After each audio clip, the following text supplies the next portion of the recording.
Yeah. He's back. Everybody sit back, relax, check it out. Today, boom, 9 on the grind TV. Funk from the front seat. Every Saturday, 12 p.m., 9 a.m. Eastern Standard Time. Today, we got a hot one for you. One of our regular recurring queens is on.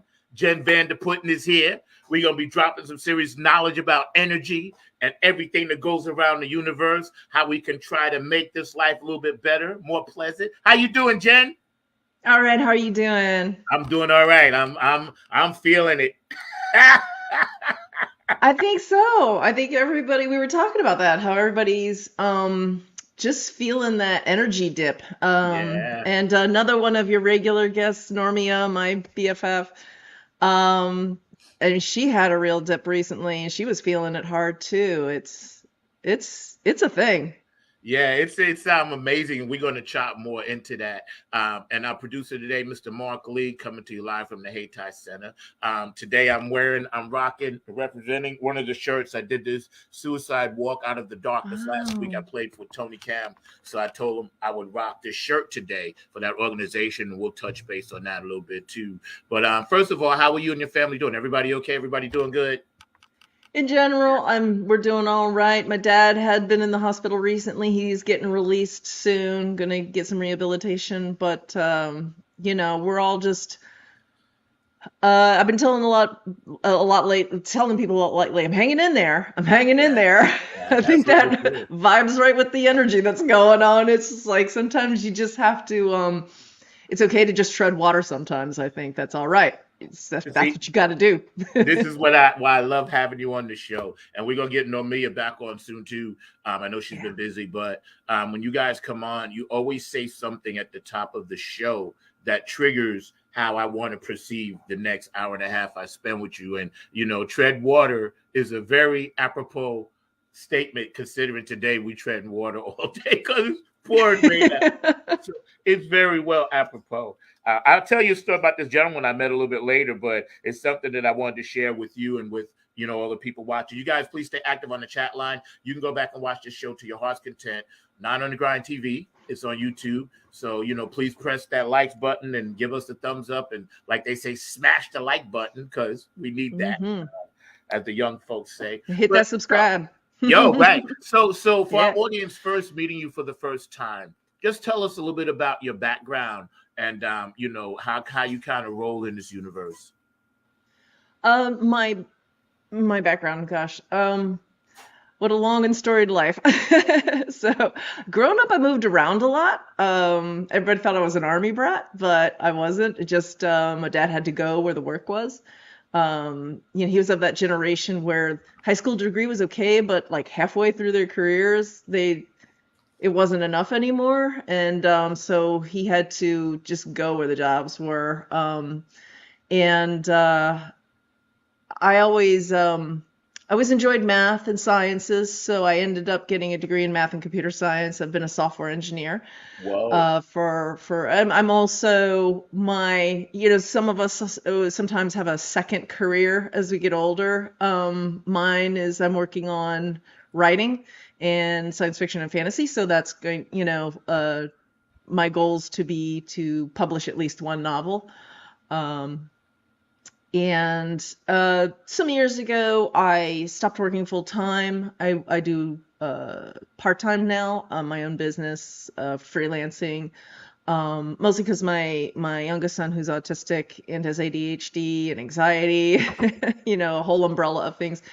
He just needed more support, and I decided to just hang out my own shingle. Between my husband and I'm the one that's more like self-organizing and, self-motivated. So I was the better person to, I didn't want to because I didn't want to have that gap in the resume because it really hurts you. So I was like, I'll just do some part-time work. And that business has actually been growing. So I stuck with it. Here I am 7 years later and I keep building it. So Well, yeah. congratulations. Because number one, first of all, you're a beautiful queen out here in the world that's set up against women, which sucks, and I'm not one of them. So kudos for you for pushing Thank you. through and kicking through all of that bullshit. Because I know you had to deal with a lot more than I ever probably would hmm have had to deal with as a man. So first of all, congratulations for that. Second of all, congrats for you being the primary go-getter, caregiver for certain things in your family dynamic. And, that takes a lot of energy, and you'll always have our prayers and thoughts, and you'll always have our strength here on the show, because we definitely dig that when it comes to, your humanitarian and your kindness, because I've experienced that firsthand. So I know how you are. And that's really, really cool. And the fact that you can take time to still come on, hang out with me for an hour and a half on a dreary Saturday, that speaks volumes. So I am honored. Trust me when I tell you, I am honored, man. I always feel honored when you ask me on the show. It's so awesome. My kids, like my youngest, you remember you met my youngest, and he thought you were just the coolest person in LA. He's like, Mom, you have the coolest friends. I appreciate that. And I told him it was going to be, both my sons are like, oh, you're going to be on like a YouTube thing? That's so cool, Mom. I just think it's, you help me score a lot of points with my boys. Hey, well, it's all good though, because, at least as they grow into the fine young gentlemen that they are going to grow into, because I've met one of your sons, it's like, putting out information for them to always have would be like our parents giving us photographs in those big bulky photo books that we kept for life, that we still have. I still have them. Right? So that's this. That's the version of this. It's the same thing. It's just that now, years from there, they can go look back and see that Mom was putting bricks in the love of society, and that's what's happening. For everybody that's unaware, it's Breast Cancer Awareness Month. And please, I personally lost my sister and my niece, and she had a double mastectomy. So, but I know people that have gone through this. So please be aware out there. It's Breast Cancer Awareness Month. And, I'm sure people will be calling you and, try to pick and choose how you might want to support something like that, including bands, because I'm so not really angry, but sometimes I just think bands here in this area need to do more when it comes to benefits, but that's a whole nother show. So it's Breast Cancer Awareness Month. Also be aware that we are in this conflict in the Middle East. So if you have anybody that's dealing with that on any way, shape, fashion, or form, know that we love you here. And if you have a birthday, anniversary, or transition, please know that, we're here for you. And we're hanging out with Jen Vanderputten today. I pulled up something that I had to get into with you. And it's the 5,125 year cycle, the Mayan calendar. And it rebooted itself in 2012. Okay, so here we are 11 years from it now. And we were just talking off air about the energy and the changes and the things we all are feeling and experiencing now are so different. And I just wanted to chat with you about it. What do you think the last generation, which is basically people that are 30 and under, they came in at the tail end of that 5,125, and they also were born into the beginning of this new era. And this is why I figured something out after talking to several really smart people, including yourself. The communication gap between me and my kids is wider than it has ever been. Like the communication gap between me and my daughter and me and my father wasn't that grand because there wasn't that much going on. So he understood me, I understood him when I was in my teens. And then in the 70s and 80s, it got wider and wider. Like now, these young people, what are they called? Gen Z, they have their own language. They're all born with a cell phone in their hand, right? So how do you see this change coming about this planet? What do you see? What are you feeling? So maybe I'm the odd one out, but as my boys have grown up and they're Gen Z, I've gotten closer and closer to them. That's awesome. Part of what I did, it's funny because when I'm online, like Twitter and stuff, people think I'm like millennial or they think I'm young, right? But I've always been a young at heart person. And yet And yet people thought I was an old soul too, because I was always like, I was the kid, the old ladies who had all the fine antiques and everything just so in their house. I was the only kid they'd let in their house because I would respect all that. Yeah. Because I was like, don't touch that. I wouldn't touch it. I'd respect, like, I wasn't afraid of them. I was just like, that's important to her, that stays nice. I'm not going Yeah. to hurt her feelings.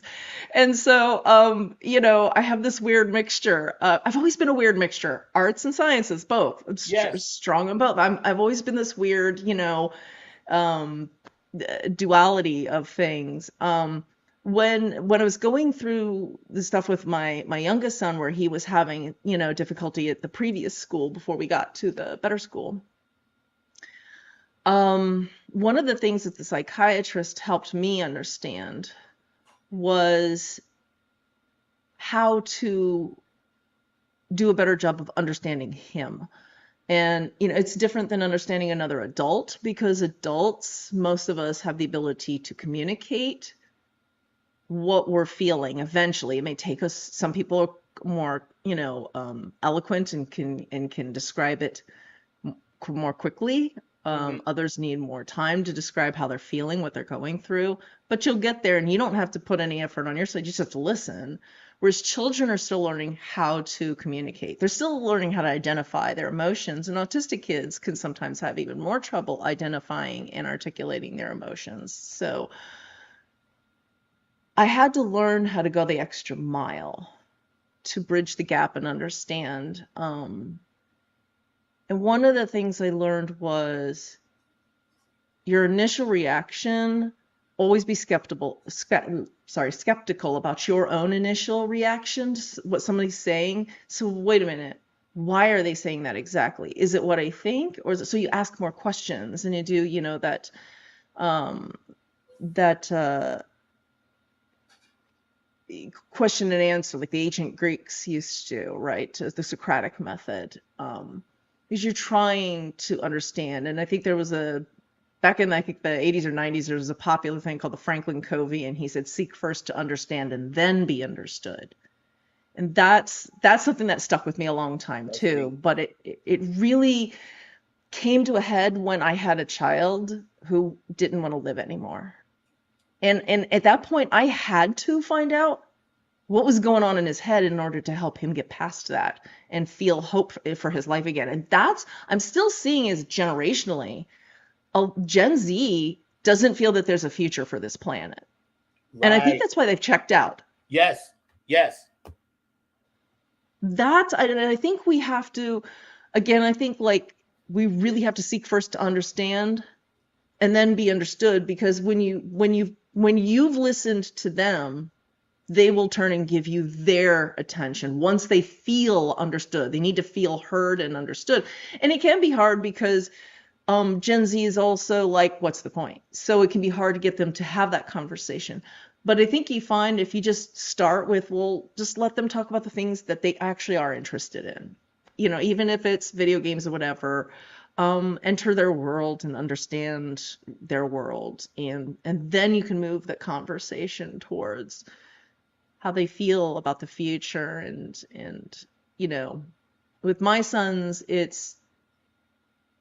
they are actually excited about their future, but it wasn't immediate. They were, and there's still that generational feeling in them. I can see, especially my older one who's 20. He's like, well, he's going through the steps and he's excited about finding where he would fit in the world, what he could do for a career and for his life. And I've encouraged him to be very frugal on that, right? So find something that will pay you well, give you the benefits, but also make sure it's something that you can get up and do every day so you're not miserable, right? So both my kids, I very much, I have no problem with them staying at home. I'm not one of these people like, you got to get out of the house like at a certain age and everything. That's just not the reality today. It's Nah. tough out there. It's not. And honestly, it's as a family, the extended family is the actually more old-fashioned kind of family where the kids would Yes. live with you until they got married and went off Tribal. on their own. And it's Is yeah, tribal. We're supposed it's to be that. natural. It's very natural. It's like, let them get their feet under them, let them get established to where Amen. they go out there and they're not like feeling like they're on the edge of the precipice, financially and emotionally too, because whatever time you need, everybody's got a different path. If you need a little longer for that maturation process, so what? No judgment about that. That's okay. So, Yeah. some biscuits take a little longer in the oven. I just wanted to add something. We're hanging out today with Jen Vanderputten, and you can see why she's on our show as a regular. This woman is brilliant, man. What's up, George Funkovici? Everybody out there in the chat Hey, line, when George. y'all tune in. Love you guys. Appreciate it. I just wanted to touch base on something. You said the worst thing I ever did as a parent, I couldn't put myself in my daughter's shoes. I couldn't figure out how to do it. And to this day, I regret that. I just couldn't. And see, it was such a generate with me. I couldn't, because I was born like in the 50s. Yeah. So, you know what I mean? And then I came up in the 60s. We had 3 TV channels. We had the TV signed off at 12 at night. You had to stand up by the bed and do Pledge of Allegiance, anthem, and all this other shit, right? And then you go to school, you come home and play, and you go home and go to bed. That was it. That was your life. So Yeah. I could not. And I'm urging every parent, if you're out there listening, please try to put yourself in your kid's shoes. And now that I've figured it out, I'm able to do so. But I couldn't make that leap. And another thing that you mentioned about understanding and letting them ease into it. I think old school parents, it was shoved down our throat. We didn't get no lean in or choices. It was like, this is this. It's like dinner. If you ain't eating dinner, boom. Now you tell your kids they don't want to eat dinner, they go order something. You know what I'm saying? So it's like that. And yeah, right? Think about it. So it was like, hey, if you ain't eating, don't want these greens, don't eat them. You ain't eating tonight, So I always tell my kid I cook. I cook. So, yeah, I know you're a good cook. Yeah, I cook. And my boys, like, I'm teaching them as much as I can. That the Gen Z does have this, like, my oldest is like the classic Gen Z, like afraid of the knives, afraid of the heat of the stove and everything. Like, whereas my youngest, now he's Gen Z too, he's 16. And he's at least once a week cooking dinner for at least himself and his brother. And so my husband and I, it's like he's really into the cooking more. Like he enjoys it like with me. But I've always told them, if you don't like what's on here, you always have to have either fruits or veggies at every meal, something like either fruit or veggie at every meal. I said, anything in the fridge is game. You can make yourself something, but here's what you have to have. Get yourself some protein, get yourself some fruits or veggies, and that's just sort of like stick with that and you'll be good. And so when we have dinner, eventually, like, you always make them take one bite when they're real little, when it's hard, because they're all like when they're young, they're all just like, I don't like it or I do like it. That's it. Yeah. They're simple. But if you say one bite, okay, and then you're done. And then as they get a little older, you got to have 3 bites and then you're done. And there's actual studies that show the 100th time you've done that, they're fine with it. They'll eat the whole thing. You just have to so don't like try to go from 0 to 100 right away. Just take those steps in between. Now my kids, honestly, I can call them down. I can set a plate in front of them and they'll eat it. That's cool.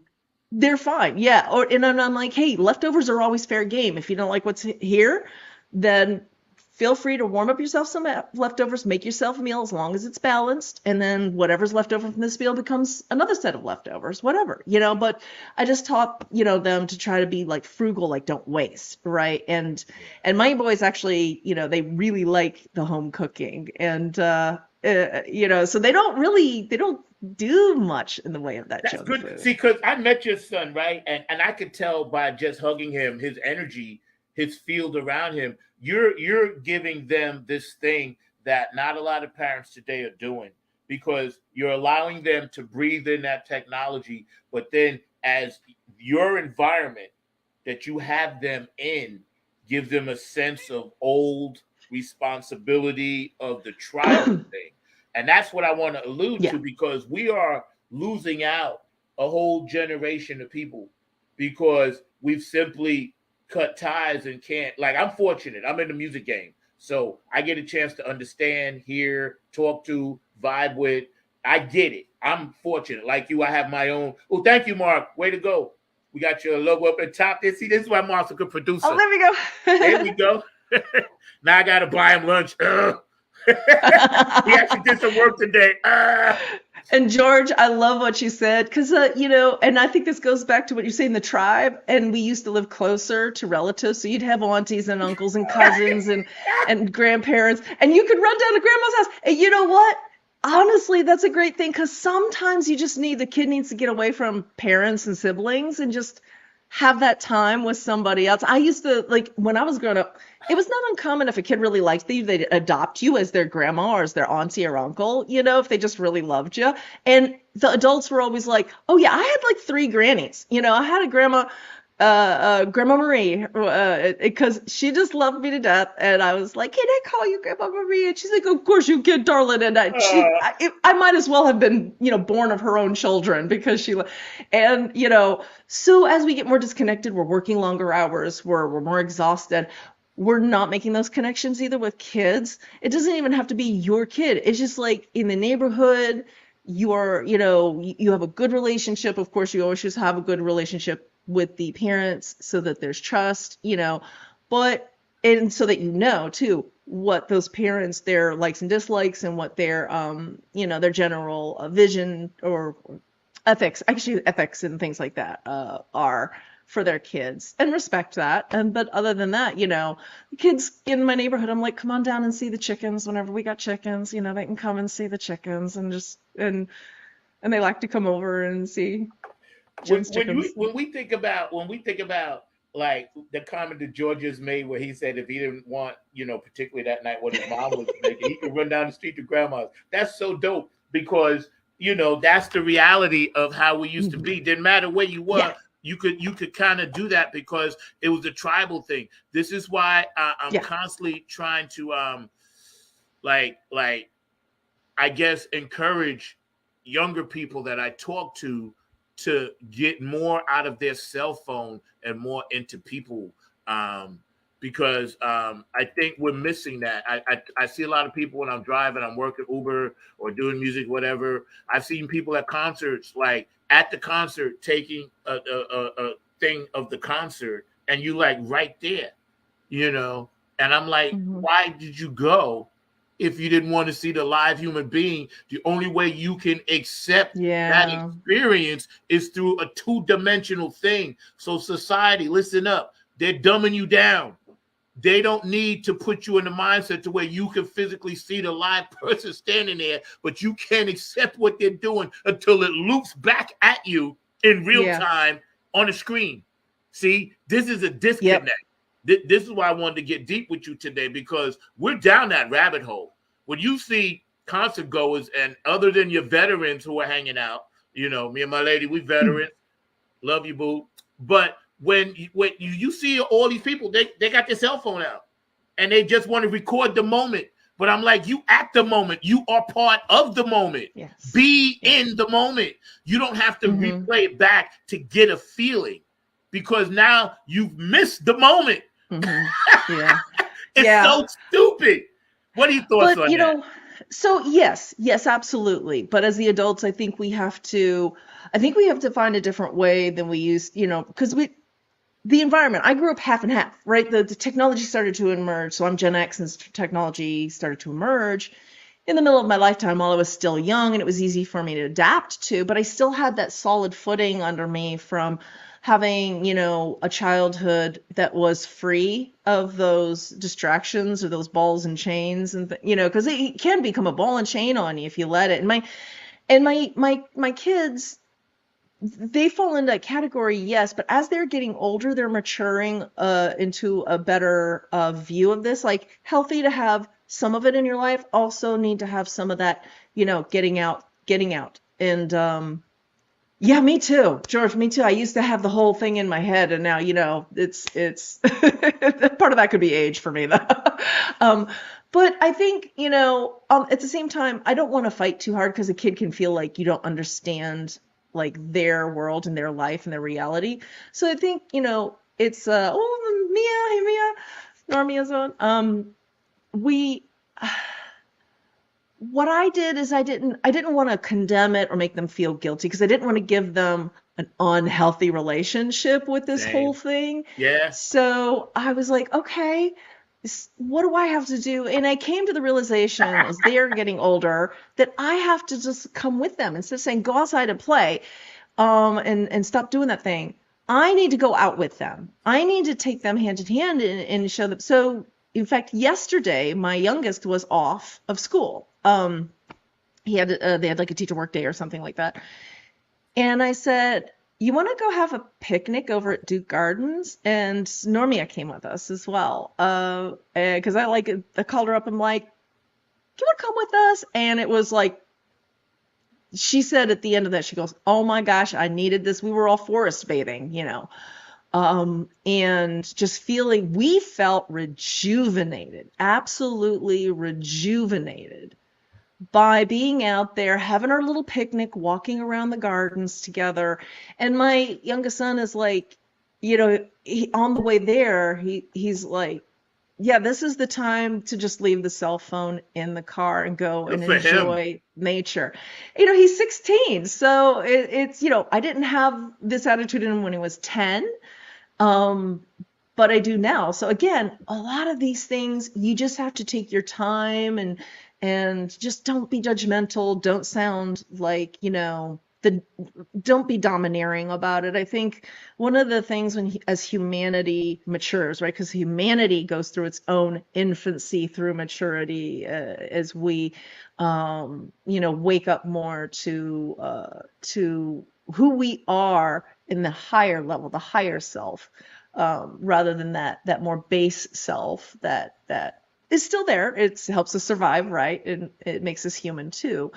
But as we realize more of the higher self, I think we're realizing more that it's really not working as parents to be totalitarian. But we have to understand our children and help them develop a healthier way of having relationships. Well said. And see, I know people that are personally doing that. Sometimes from the outside, when your kids aren't right with you, and I'm divorced, you see it differently. But then when you actually sit down and analyze it, they are doing some things that are necessary just to maintain and pull them along without pushing. See, our parents used to push us. That's all we knew. We didn't know. It was no like, hey, you cut pulling. They was pulling you, pushing you, prodding you. Like, hey, boom. That's it. It was cut and dry. You only had Yeah, about like 5 things to remember, and if you screwed those up, that's when you got in trouble. Nowadays, kids got like 105 things to do and they remember. do. So yeah, and see, this is why I've come around now, and I understand better. I could actually be a better parent. I know I talk to a lot of parents, and we all kind of, especially men, we all kind of have the different mindset of how we have to kind of do certain things differently when it comes to our youth. Because I'm telling everybody out there, listen, if we do not get a good grip on the mental health of our youth, then this country's Yes. lost, because they're the ones that's going to be running the country. So we have to make Hmm. sure we take care of them, and then they in turn will feed the earth what it needs. Um, Real quick, before we get into our next subject, today, our audience, thank you for tuning in. Stay active on the chat line. What's up, James Jones? I know you got me every Saturday. George DeFunkovici and everybody out there watching, Sonia Murphy, and of course, Normia Vasquez Scales. Check me out. Hit me back. I'm still looking for that spot. So, text me back. But anyway, I'm hanging out with Jen Vanderputten today. And we're getting ready to jump knee deep into the Mayan 5,125 cycle calendar, because I want to get on that on the other side. But don't forget, P Funk Radio, we love you. Thank you so much, Keith Jackson. Thank you, JTRP, for cutting it up. Thank you, Philly Phil, get on the Funk Bus. I love you for that. And also Gabe Gonzalez, DJ Godzilla, Disco Kid on Wednesdays, Larry Funkster Jones on Saturdays, and Robin Circle of P on Sundays. Tony Cameron, the Funk All Stars, Oak City Music Collective, Afterglow, 92416, Q&A Entertainment, Brooke Clagett. It was so good to see you at the ball. Patricia Diori, Aquarius, Rising Art, Curtis Wookhouse, and George DeFunkovici, who do all this beautiful artwork back here. George, I'm giving you a show plug every Thursday night. Full Funk Vibe, 9 on the Grind TV. George DeFunkovici, so y'all check that out. DJ Coccolino in Italy, thank you. Elizabeth in Ireland, thank you. David Webb, thank you. The Funk Chronicles, and he is on 9 on the Grind as well on Sundays. Playing his radio show at 3 p.m. So we're trying to expand these things here. And also, we got a few little shorts that some people that we know and love very much have actually jumped in and said some of this. Hey, this is Jen Vanderputten, writer of Code and Prose. You are watching Funk from the Front Seat with Zach Roberson. Tune in every Saturday at noon for excellent and important conversation. Hey fam, what's goody good? What's really good? My name is Jeff Robertson from the gospel group called Jeff Robertson and New Life. And I'm coming to you from the town that we had to name it twice. It's so nice. New York, New York. And I'm bringing you some news about my brother from another mother, Brother Zach, who's bringing you his hot new show called Funk from the Front Seat. Listen, he's bringing you funk from the vault, from the past, from the present, and into the future. He's got that music that makes the hair on the back of your neck rise up. He's bringing you funk all the way down to your toes. This is that funk that makes you really want to groove. Stay tuned. Don't touch that dial as he brings you funk from the front seat. Listen, let's go. My brother New York, yo, he just dropped a serious gospel spiritual CD, dropped it in Times Square, the whole nine. So Jeff, congratulations on that. He got a brand new show that comes on Saturdays too as well up in New York City, on TV. So man, I'm proud of you, bro. You keep rocking that. Hey, man. It's Chrissy Key Rollins here with Holistic Restoration, inviting you to check out Zach Robinson with Funk in the Front Seat. He drops new episodes every Saturday at noon on the East Coast time, and replays are posted for whenever you miss a live stream. You can find him on 9 on the Grind TV and also on YouTube, and get ready for the funk because he brings it every week along with hot topics, amazing guests, and great conversations. Again, that's Zach Robinson with Funk from the Front Seat on 9 on the Grind TV and YouTube. Go check him out. Hey, this is Keith Jackson with P-Funk Radio, inviting you to check out my brother Zach Robinson with Funk from the Front Seat. Saturdays, 12 noon on the East Coast and 9 a.m. on the West Coast. It all happens on 9 on the Grind TV and also on YouTube. Great guest, great conversation each and every Saturday. That's Funk from the Front Seat with Zach Robinson on 9 on the Grind TV and YouTube. Check him out. Wiggle worm here, baby. Yeah, and I'd just like to say congratulations to my man Zach. Yeah, Club Funketeer number 9, keeping that funk on the shine for his 2nd year anniversary of his show, Funk from the Front Seat. It don't get no better unless you jump in the back seat and then jump back in the front seat on the one. Yeah, keep that funk alive.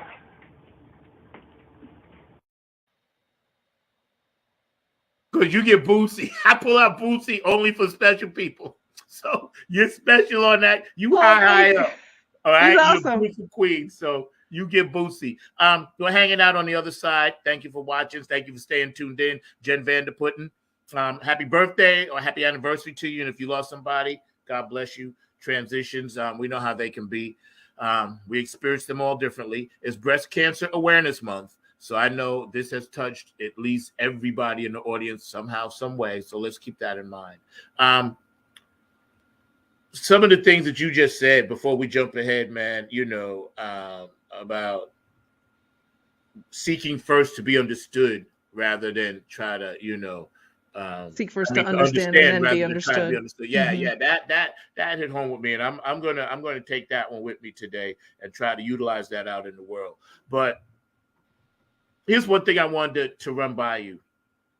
And you said some beautiful things so eloquently earlier, but Mother Earth is not an app where the energy is going to move like we want it to move. So we're all dealing with this stuck in the mud syndrome, I call it.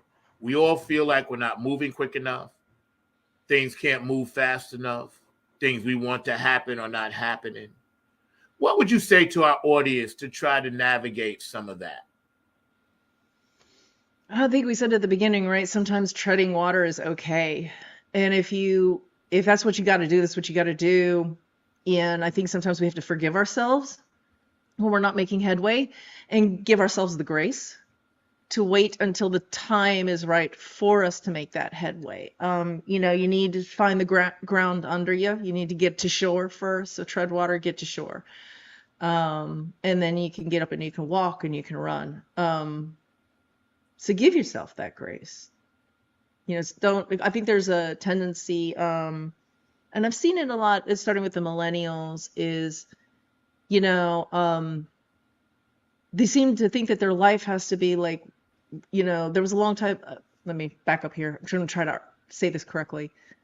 I saw like on Twitter and social media, like I would listen because I wanted to understand, and they're very vocal. They'll broadcast, they'll say what they're feeling. And, some people put off of that, but I use it as like, this is an opportunity because they're willing to give me what's in their mind and I want to understand them. So there was this feeling if you didn't have like your apex of your career by the time you were 30, it was hopeless for you. I'm like, there's some people who are realizing the apex of their lives and what they were put on this earth for when they're 70 or 80. Look at Grandma Yes. Moses and her art, which is now like, widely revered. And she started that after her kids were all grown up and, grandkids. And she was like, she was what, in her 60s or 70s when she started. She was She was up there. She was up there, right? I struggle with that too with my writing because I'm like, oh, I should have started this when I was young. I'm too old to do this. But that's a socialization.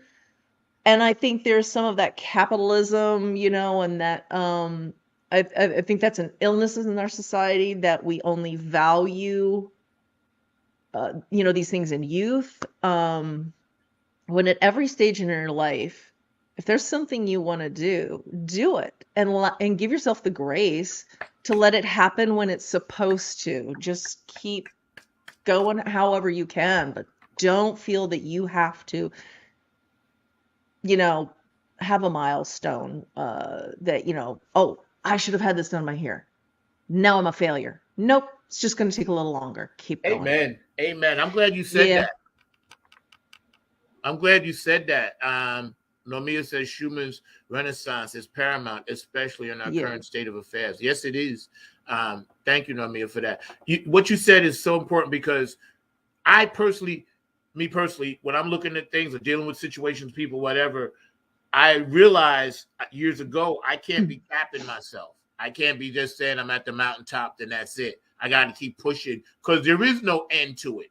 It's all the end and beginning. It's all the same thing. So when you climb it, if you get to the top of one, you can still stand there and see something else. So just keep going up. That would be the best advice I can give you. There is no end. And shout out to Brenda in Ohio. I didn't forget my shout outs today, but I'm in the midst of moving, so everything is disarray. You didn't really hear a lot of music coming through today, this and that. But I'm in the process of that. So Brenda, I love you. I hope you feel better. And I'll shout out everybody at the end of the show. But I know you're watching, Brenda.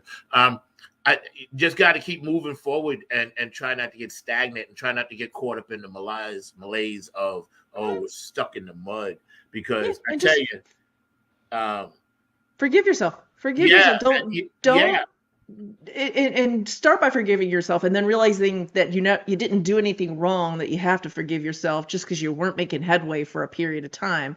Yeah, that's life. You're going to encounter those periods, and as long as you keep your mind on your ultimate goal, and whenever you can work on something, go ahead and work on it. But it's not a what did they say, a marathon, not a race. It's the endurance is more important than the sprint. It's marathon, not a sprint. Thank you. The endurance is more important, so cultivate that within yourself. That's elevating living truth, Jennifer. Call to action unapologetically. Thank you, Normia, for throwing that in there. Yes, and I was talking to this gentleman. He was kind of like my own personal Sagaru. For those of you that don't know, you should check out what Sagaru says, because he actually is a very deep spiritual human being on this plane right here. And again, you pick out and choose what you want here and there, and then you use it for your own roadmap. But he was saying, we're all still suffering from the PTSD, and he said most professionals, which he is in this country, he's a professional, believe it's going to take 5 to 10 years for us to get back to what's the new norm. So if we're feeling like we're stuck in this mud, it's two things parallel with the universe. Number one, we are in the age of the new. We're like infants again. So like infants, they have to move their fingers before they move their arms. They move their arms before they move their legs. Mm-hmm. They have to crawl before they can walk. They have to walk before they can run. And then they have to run before they can sprint, right? So that's why we're all feeling stuck. We're like in the rebirth of this new era. And if you don't believe me, you guys can look it up for yourselves. 2012, the Mayan calendar predicted where we would be. And here's a perfect example, Jen. Look at how cell phones went from beepers from 2010 all the way to you can shoot a motion picture now. Mm-hmm. But here's the corporate evil of it. And then I'll let you comment. 1908, thereabout, the automobile engine was made and built to run off gasoline. So if we did cell phone technology from beepers to cell phones in a short period of 11 years, right, where you could be on the moon and I can still talk to you, but we're still running gasoline fuel for like over 100 years, that's corporate evil and greed. I'll let you comment. Yeah, I think there's a lot of that to it. I think there's a lot of short-term thinking, and it goes back to what you're saying. If we're in an infancy of a cycle, of an era, then we're thinking like children think. It's like, oh, this is a cool new thing. Let's just do it. Let's just do it and stick with what's familiar instead of trying something new. And also instead of like when you're more mature, you sit back and let's think of all the possible repercussions and let's be smarter about this. Let's do this in a more responsible way so that we don't have the negative consequences and only the positive consequences. And that takes maturity and patience. And so I think we're definitely in a time of impatience, grasping or running with new technology before thoroughly discussing everything that it means. And then there's the other part, like you said, was the corporate greed is those who are on top want to stay on top, right? And so that means keeping things going the way they are because they're the masters of that mode, right? So, for a while, the millennials were talking about disruption, right? Disrupting this industry, disrupting that industry. But a lot of times it was just for the sake of being the disruptor rather than disrupting with purpose. I think it started as just disrupting with purpose, with a better purpose. And then it became, this is how you, become the big hit or the big thing in the moment. And that, that thinking led to problems in being disruptors. I think we have to think about being disruptors with forethought, with purpose, with intent. So disrupting the oil and gas industry, but doing it with the purpose and intent for something that will make a better tomorrow. So when we're talking about, making things more energy, there's when we're talking about energy alternatives, it's one thing to say we're going to save the planet energy alternatives. It's another thing to say how we're going to make sure that every person can adopt this. Because right now it's too expensive. The average everyday person just can't do it. Nope. So it's got to be adopted or the change doesn't happen. It's got to be reachable for all. So I think we have to keep fighting for these kind of things for whenever we think in terms of we've solved the problem. We've done it neatly and tidily, but we haven't talked about how attainable, that's the word I'm looking at, it is for enough, people that it makes a permanent and lasting change. So the sustainability of a change has to be built into the solution. So that's right.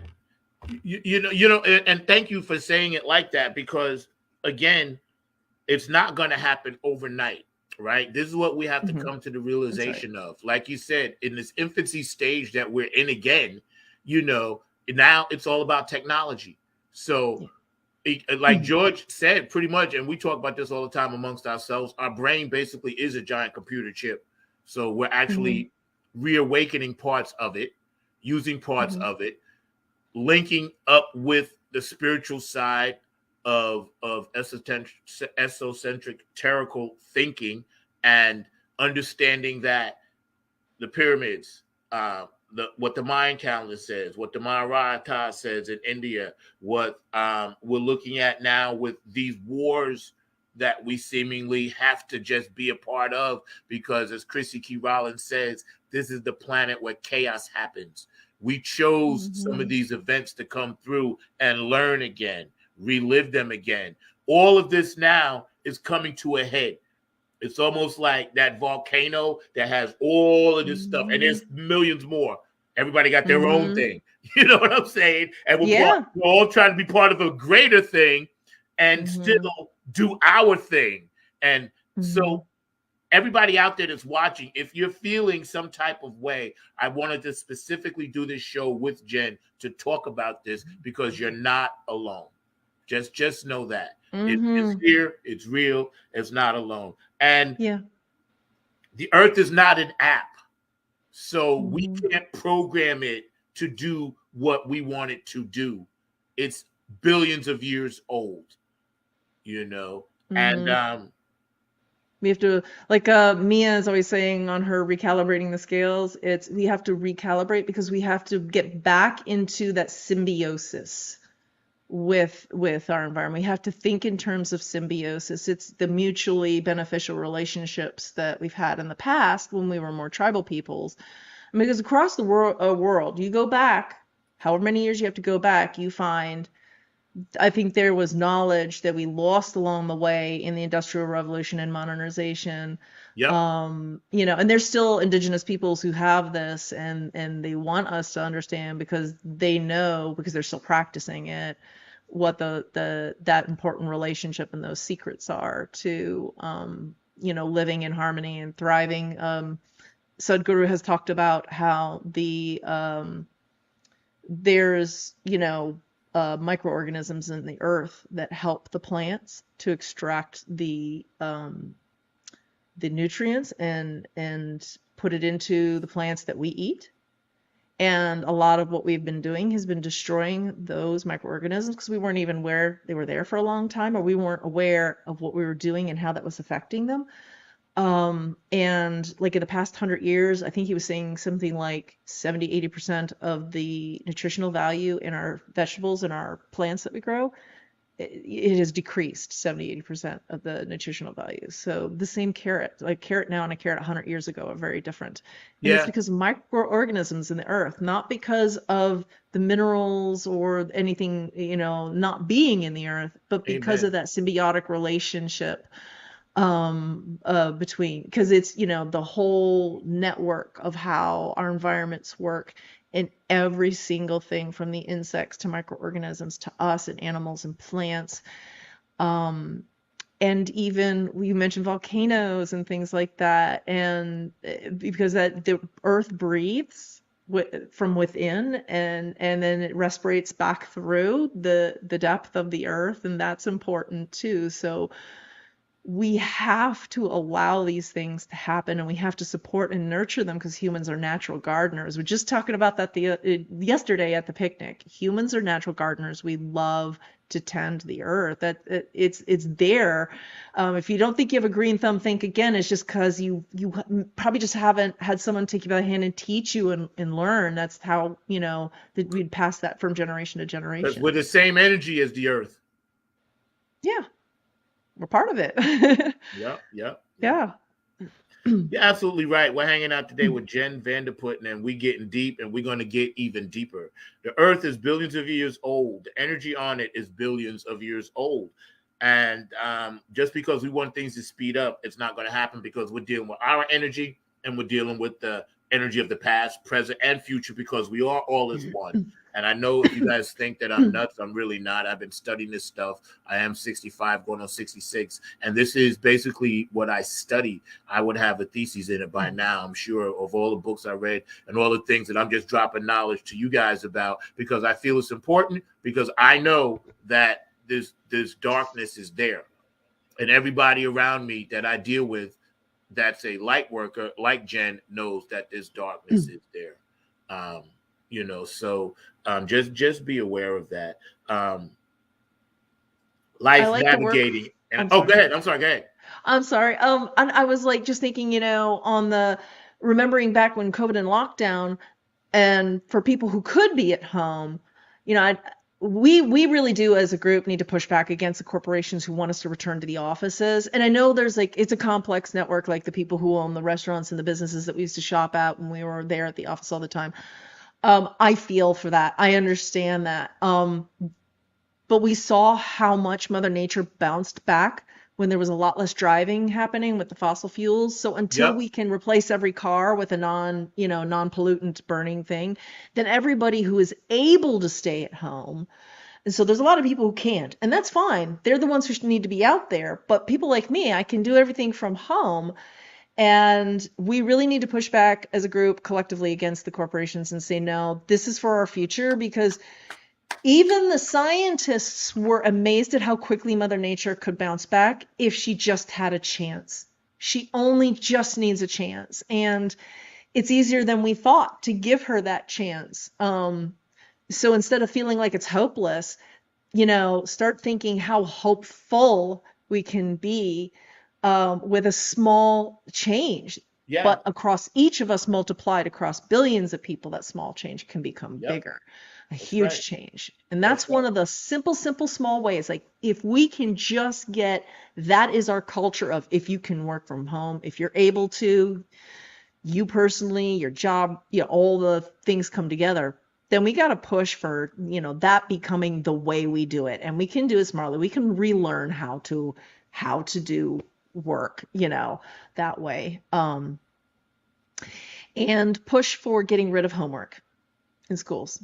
They don't need it. My son's not had homework since he went to the new school, and he is excelling, absolutely excelling. I agree, because I think, first of all, and you said that so awesome. So if you're out there, man, give Jen a hand, because we know what she's talking about, because that's why we're doing this show. Normia and George and James Jones and everybody else there watching. Mark, I got a quick question. Is this supposed to be Vanderputten.com or Vanderputten.co? No, it's .co.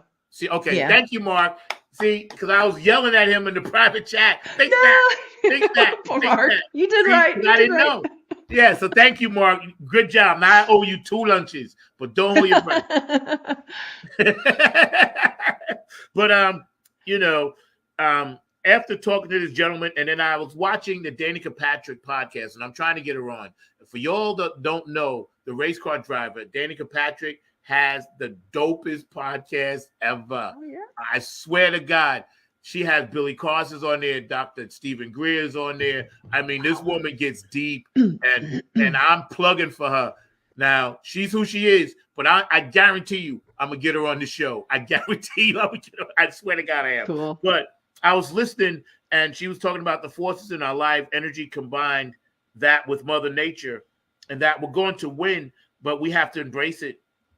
We have to, and exactly, it's just what you just said about, embracing it and dealing with the pain of not getting something done, or the pain of this or that. That creates a lot of times out of our own unnecessary pain. We don't have to do that.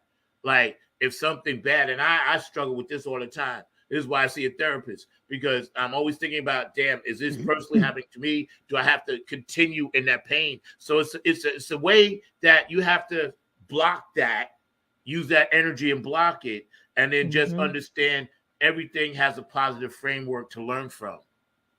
And then those feelings inside of anxiety, of depression, of want to leave the planet, of just feeling failure, having your self-esteem feel a certain way because you feel like you can't move. It's all part of this cycle.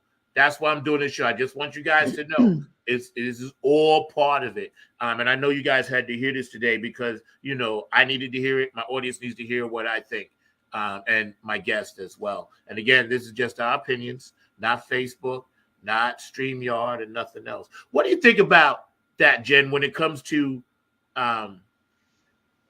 trying to navigate what we're feeling now and understand some of these feelings? We don't have to feel them if we don't want to. Yeah. I think I heard somebody say before that's empathy versus compassion. In empathy, you feel the feelings of the person, and compassion, you understand their feelings, but you don't internalize their emotions as your own. So I think we have to balance. Sometimes we do need that empathy because we do need to feel that person strong enough that we have to internalize it to care. We have to put ourselves in their shoes to really understand what they're going through. So sometimes the journey might start with that empathy, so you understand where you're coming from, and then you back off to compassion, where you're no longer bearing the weight of that person's situation, but you're still there to help or just support. Sometimes helping someone is just being in the moment with them and not trying to solve the problem. Again, that goes back to understanding, letting that person be heard and understood. That's the biggest thing with my youngest son. And I still don't get it right all the time. We are always learning and growing. So don't beat yourself up. Don't beat yourself up on things. These little mistakes you make all the time. Learn and grow. They are opportunities. And, step into someone's shoes as long as it takes to understand, and then step back into your shoes, and whatever you have to give in that moment, even if it's just being in the moment, and then walking away and having your, the rest of your day and your own life, okay, that's fine. Each situation is different, but if you're internalizing too much, then you're really are. It's the weight of the world you're putting on your shoulders, and you don't have to do that. Yeah. You don't have to do that to be a good person. That's right. See, and that right there comes down to the whole love thing. And when you write this book, I know it's going to be a bestseller. I'm definitely going to have a line in it. I'm going to force my way in because that's what I do. I'm a good, there's a word in New York that I can't really use on air, but what I am, but I'm good at it. You know what I'm saying? It's in a nice way. It's called a nudge. I can nudge my way into stuff all the time, and it's a good nudge because then when I bring stuff to the table, people are like, "Oh yeah, okay, I get it." You're not wasting my time. But I can't wait for you to once you decide you're gonna drop this book on everybody, because I know it's gonna be through it, because you have so much valuable insight and wisdom to things, everyday things that we need to talk about. This is an everyday organic show. It's for the guy that just wants to sit in his living room and chill out and watch. Mm-hmm. It's for the young lady that may be driving in her car, or it's for my funketeers that listen to funk music or this or that, and I'm so excited to always have my guests on, man. You guys are amazing. And you constantly keep me up, so it's a win-win, What do you think about a lot of our young people constantly continuing to be cyberbullied? Oh, this is where we as the adults, we are absolutely failing them. There should be laws by now, and we should all be hounding our representatives for, zero tolerance on using imagery or any kind of information about a minor, even if the other person is a minor online. And, the laws don't necessarily have to be punitive, but they have to recognize that this is a victimization and that something must be done.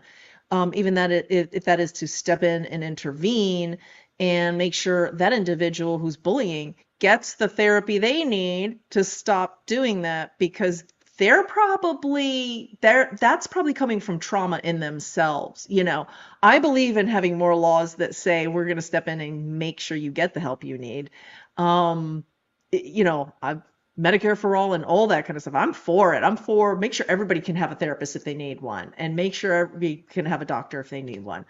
Let's make sure we put it in there at the very least for our kids that, that bully is probably got bullied somewhere along the line, maybe at home, maybe by someone else in their life, another adult that maybe people don't even realize is bullying them. And then they turn around and they mimic, because that's what kids are. They're learning their behaviors from others around them. That's so right. And find out what's going on. And you said something earlier about, because you're an exceptional family unit about the things you do. But I remember you said, you just mentioned just now therapy, right? I remember the functional times I did have in my family growing up. Therapy was the dinner table. That was the therapy. You sat down. If I came home from football practice and my father like, okay, what happened today? What you doing in school? Yada, yada, yada. You getting along with your friends? Because back then, everybody played at everybody's house. So every parent knew every single child. Knew when they was sad, knew when they was happy, knew, hey, pull them aside. You got to discipline them a little bit. See, we got away from that because, you know, when you get away from that and then you give our youth, it was almost like giving the kids, like when we grew up, our version of life was maybe, I don't know, maybe like a Chevy Impala. These kids, their version of life, we're giving them a 5-speed Maserati and throwing them right on the highway of life and saying, all right, figure shit out. You know what I'm saying? Yeah. You know what I'm saying? That's right. And it's impossible. They can't do it. This is why today's show really is for parents out there and anybody, godparents, brothers, sisters, uncles, aunts, anybody. You know, just be mindful. We have got to pull this youth in. Gotta. Because right now, they have a sense of, why should I care about anything? Give them a non-judgmental ear. Just be that person, even if you're just the next door neighbor and you're just out and you're just hanging around the neighborhood. And if a kid is struggling, can just go talk to that neighbor, to the aunt, the uncle, or whoever. It doesn't matter. But an adult who's just going to sit and listen and no judgment and just understand, you know, where they're coming from. Yeah. That's the first step to getting to step out and be able to work through those things. We have to know ourselves, though, what's healthy and what's not, because I think, you know, so this is the age when you have all these experts on YouTube for free. I have been availing myself of that. Go out there, make sure they are the licensed real thing. Make sure you're getting quality information from a person, a licensed psychologist or psychiatrist. But listen, there's a lot of them out there who are doing their own channels, and they're giving you what they're charging hundreds of dollars an hour for free, so that you can learn what's healthy, what's not. So you can identify in yourself what you were wrongfully taught growing up and what's the actual healthy way of being, and you can change that in yourself. Because I don't care how old you get, you can always grow, learn, and change. Oh, constantly. Always. This whole thing is about that. You know, when I forget that is when I fail. As long as I keep in mind that I'm part of this greater good and this energy cycle, this and that, I have happy days. The minute I start playing into the bullshit system that be trying to beat me down is when I get all screwed up. And I know it. And I'm mad at myself every freaking time I do it. I'm like, I failed again. This lesson, you know, and then I pull myself back out with the help of many people around me. And then I'm like, okay, let me try to make this work, because I know it ain't really my fault. It's not your fault. It's not Mark's fault. It's not an audience's fault. This is the cycle. It is. But next time you do, I have a challenge for you, Zach. The next time you have one of those moments, first I want you to sit back, let that parasympathetic come down. So do something that gets that, and then sit back and just say, okay, what can I learn from this? Break it down, analyze it, and then say, all right, next time I can see there. That's okay. Go forward. And then leave all the bad feelings that you had about that moment behind you. Because I know you carry it with you. I know you do a lot. So I want you to learn how to just analyze that moment, step back from it. And what can I learn from this? And how is that going to make me a better person and my life better going forward? What I learn and grow from this, and then cast off all that guilt and all that negativity that you have from it. So that's my challenge for you. Hey, done. Done. Because when it's done and everything, we put out stuff, I have to follow. Mark, welcome to the show, bro. No, I've been listening to y'all, following y'all and everything, and actually I've got the last of the kids getting picked up, so you may hear the buzz of kids in the background and all along those lines. But I had a question for Jen. Can you move your screen down a little so I don't see that bright light, please? Perfect. Thank you. Yeah, my question for Jen, because I've been hearing a lot of pushback from youth, from the adults that are pushing back on the adults, the kids that are speaking their truth, whether it's the truth about Ukraine, the truth about Palestine, the truth about Israel. So I was just wondering, what would your answer be to those folks that are trying to push back on the youth? Because in my mind, I thought that you were supposed to go to college to have critical thinking and to learn things and to have differences of opinion. But there seems to be some pushback when people are having the quote unquote wrong opinion and all along those lines. But I'm just wondering your thoughts around that, because there's been a lot of protests and there has been pushbacks on both sides, left and right. Right. Yeah. And it's the fact is, in all these conflicts, there is a lot of history and there's a lot of nuance and there's a lot of baggage that comes with it. And it's usually just bad, period. It's like, it's just, this is a bad situation, period.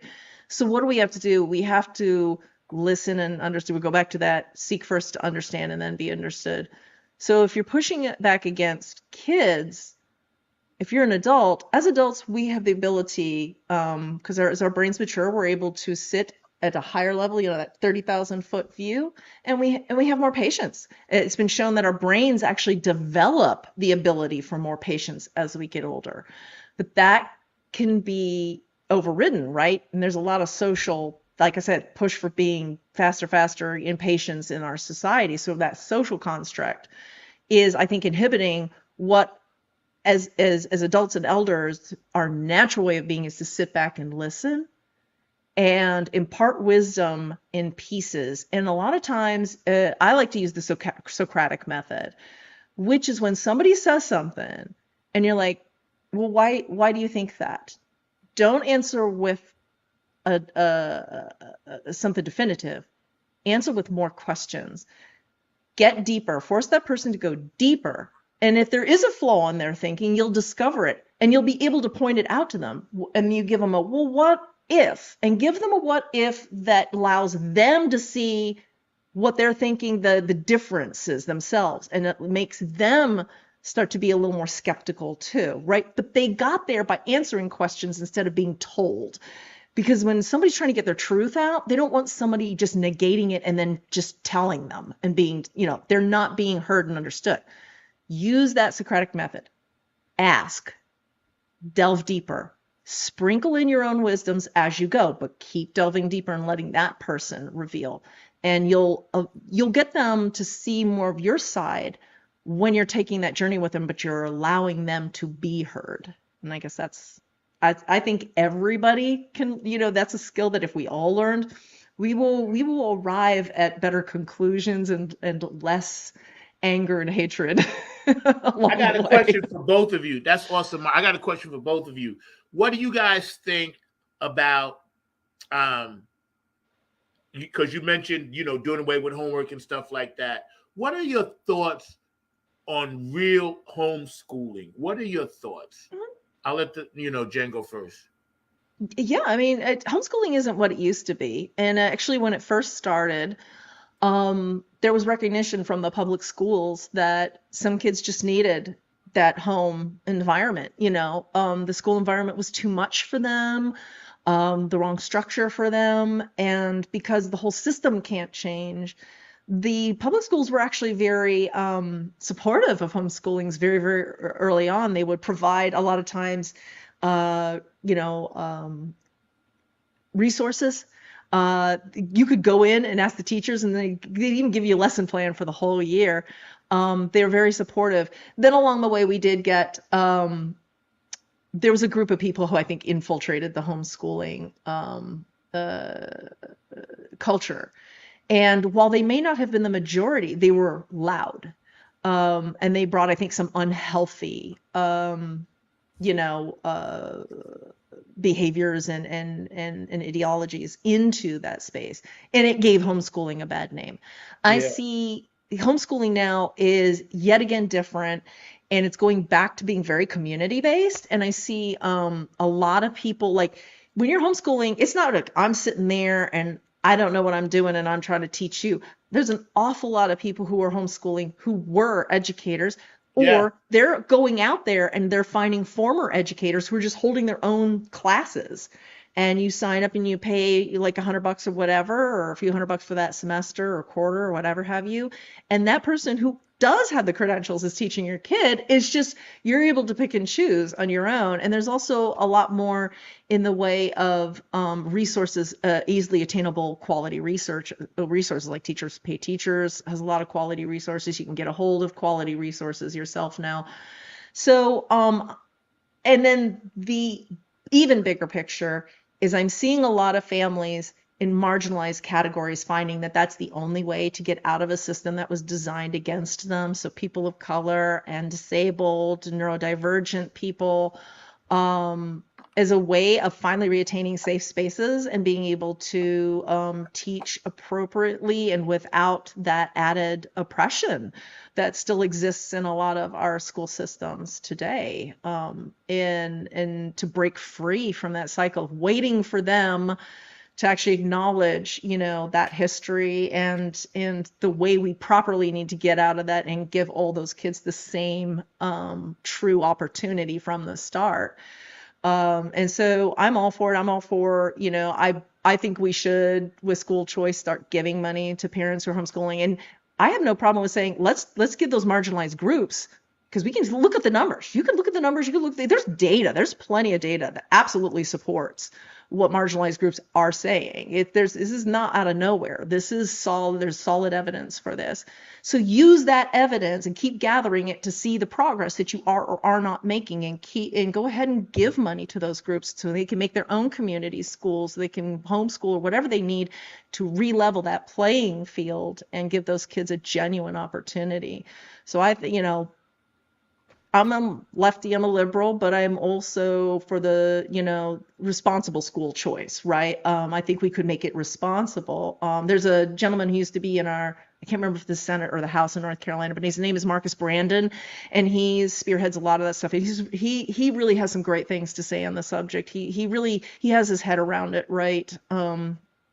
But there's people who misuse that system. Yeah, they're trying to tear down a whole system or trying to go backwards in history, and they want to use that system of school choice to do it. That exists too, but there's also people who want to use it responsibly to actually give a level playing field to others. And I think if we, if we design the solution with that intent, to bring people back to a level playing field, or to a level playing field for the first time. After Mark answers this question, I'm gonna bring y'all even deeper down the rabbit hole. But go ahead, Mark, and then I'm gonna bring you deep. I'm gonna put y'all get ready. Put on your oxygen masks because we going deeper. Ahead, I want to hear what Mark thinks about that. Yeah, that's what I'm saying. I want him to go first, but then I'm gonna bring you all in on something else. Go ahead, Mark. No, way back in the Ice Ages, I was actually homeschooled. I was actually homeschooled in the 6th grade, and actually am a proponent of that. Mom was that explains in a situation where she needed me to be homeschooled for a little bit, and that was way back in those Ice Ages and everything. So I was homeschooled for about a year. Was when we were moving from one town to another, and I was actually a protester. So I was feeling that there were some things going on in terms of mandatory tests. I think it was a mandatory ear test that I, as a youngster, was not a big fan of, and my parents kind of backed me up on that. And all along those lines, so they did homeschool me for about a year and a half, and then we moved to rural North Carolina. And I understand, and Jen, you can correct me if I'm wrong, that there are more regulations, because one of the things that was out there, the first was that there weren't enough regulations, but now there are regulatory boards that are even in the homeschool spaces that are making sure that things are done correctly. And to what you were saying, Jen, I had a friend of mine that is a college professor, and I think that some of those college professors who are already doing kind of this technology or Zoom learning and everything were already prepared when COVID took place, because they had already been in that space for a number of years. So when that happened, they were the ones that were most easily prepared because they had already done it, where some other folks had to scramble to learn new systems that they weren't prepared for, but they have gotten better at, and all along those lines. But I'm definitely in favor of homeschool. I've actually got a friend of mine, actually one of my mentors, that was in the charter school movement, Howard Fuller. He's actually how I got to Marquette University, but he was very much behind the charter schools, and charter schools are also important as well, and they can have different philosophies. There might be some that are very Christian based, there might be some that are very Afrocentric, there are some that are like the Chinese schools that are very Asian backed. So there are different philosophies that they can also be teaching. So sometimes you might want to have a school that is more along the lines of your own values and your own systems and all along those lines. So that is something that I'm seeing more of as well. So definitely don't have any problem with that, but I do think that we need to make sure that the public schools are prepared, because a number of our kids are going to public school as well. So while I definitely think that homeschool is important, we have to make sure that public schools are prepared. I think we can make it work. So do I. Absolutely. I think we can make it work. We just have to design with intent. Right. So do I. Now I want to hip you all with something, right? Check this out. First of all, the number of teachers resigning and leaving traditional schools is astronomical. For the first time in our country, we have a teacher shortage. A teacher back in the day used to be a job where you could afford a home, you could raise your family on it. You were a teacher, you were prestigious, you were a standout in the community, your church, whatever. Now we devalue teachers in such a way to where they got to see people making $300 million to hit a baseball, and they got to buy their own supplies for teachers. All right. So I'm going to put that out there. But it's a scientific fact, and Jen, you would know this. UV rays and UV lights beaming down on you for 6 to 7 to 8 hours a day in a confined environment is no good for the brain. So back in the day when we were tribal, we all taught in a tribal kind of thing. The first thing you ever learned at home, you were homeschooled, your ABCs. Teachers didn't teach you that. Your parents taught you that. Your parents taught you everything you needed to know to then send you out into the world to a building with another person to teach you shit. So this is why homeschooling to me was always in effect, because you be in homeschool when you come out the womb, you home. You know what I'm saying? So there, I don't know why people are so down on it. I hate it. And to me, the thing that I learned the most in a homeschool kind of environment, I was one of the top kids that could go back and write a paper on any field trip that I took. Because I was out of the classroom and I was learning world experience, Metropolitan Museum of Art, going here, going there. You can't really get that in a classroom. So you being an educator, you being, your own, designer, software owner, a woman company, you got all of that. You are so right. We need to tear the system down and rebuild the shit to save this new generation. Because here's what the world did for us. The universe says, listen, we're going to give you a chance to reboot, but you can't have one foot in and one foot out. If you're going to freaking reboot the whole damn thing, stop the violence, stop the wars, get to a level of love, and then use our technology that we've constantly given you to make things better. We don't need a building of 30 people sitting there all trying to learn the same shit from one person that's getting paid $28,000 a year that doesn't really give a shit. I saw a YouTube clip the other day. A girl took her shoe off and threw it at the teacher. Threw it. Didn't like what she was learning. And then they had to call security to get her out. This is like high school. Like, what the hell are we doing? I think there's one of the problems is, and again, the conversation is out there in the public always gets boiled down to a couple simple points. And it is not what's representative of what's really happening. You've got one group of people who are just always like, they're not giving enough money. They're not getting enough money to the schools, more money, more money, more money. And the other side is saying, oh, you have plenty of money, but you're doing it all wrong. And the answer's somewhere in between. Yes, we actually do keep giving more money. So the people who are saying that we're cutting funding are looking at just one source. A lot of states cut funding, but the feds will often come in and give more money. Or the funding is going up. In every case, in fact, there's a big study that was done. I think it was in Illinois, but it was a very representative study, right? It shows the money going up. It's a chart. So how much money the school system is getting is going up. But then you look at the money being spent on teachers and students, and it's a flat line all the way through that. We're increasing the funding, but it's not going down to who needs it the most, the teachers and the students.